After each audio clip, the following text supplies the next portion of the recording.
Pour survivre, certaines familles en viennent à commettre l'impensable.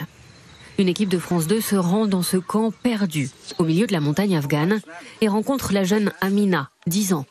Elle a été vendue environ 2300 $ à un homme de 30 ans il y a 3 mois. J'ai vendu ma fille à cause de la famine et de la pauvreté.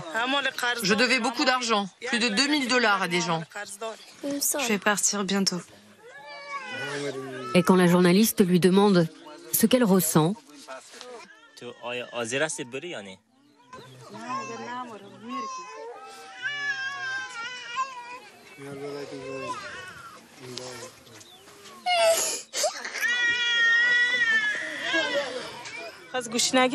c'est parce que nos enfants meurent de faim. Je n'ai pas d'autre choix. les histoires ici sont plus terribles les unes que les autres. En un an, la vente d'enfants aurait doublé. L'Afghanistan vit un désastre humanitaire. Il y a urgence, mais le monde entier a oublié Kaboul, se désole le haut-commissaire de l'ONU aux réfugiés. Toute l'attention du monde aujourd'hui est tournée vers l'Ukraine, y compris d'ailleurs celle de mon organisation. Vous savez, les humanitaires font leur travail comme ils le peuvent, mais ensuite, il faut capter l'attention politique pour que les conflits soient résolus et pour que la paix soit durable et non pas temporaire. Dans le même temps, la situation sécuritaire se détériore.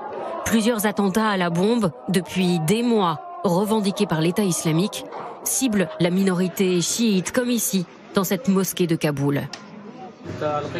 Nous étions en train de prier dehors et soudain, il y a eu l'explosion au 2e étage et les victimes ont été projetées. Il y a beaucoup de morts, beaucoup de blessés. Nous les avons portés à l'hôpital. L'Émirat islamique devrait assurer notre sécurité et empêcher les attaques dans les mosquées et les écoles.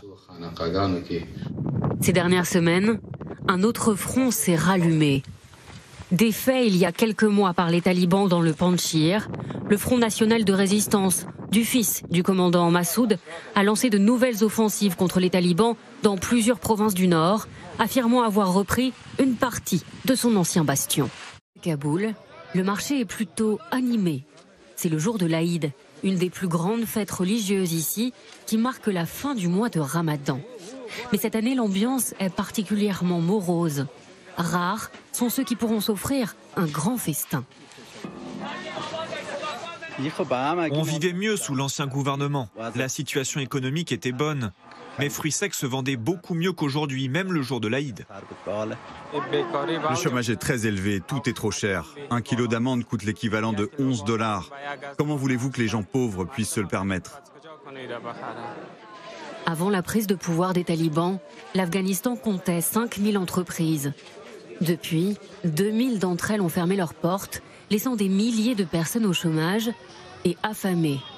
Plus de la moitié de la population est menacée par la famine. Des distributions de nourriture ont lieu chaque jour dans la capitale afghane. Il faut se lever très tôt le matin pour recevoir du pain ou un sac de farine et de l'huile envoyés ici par le gouvernement chinois ou là par l'Arabie saoudite. Personne n'entend notre détresse. Nos enfants sont en train de mourir de faim, on n'a rien à manger. Je viens ici pour la première fois, j'ai besoin d'aide.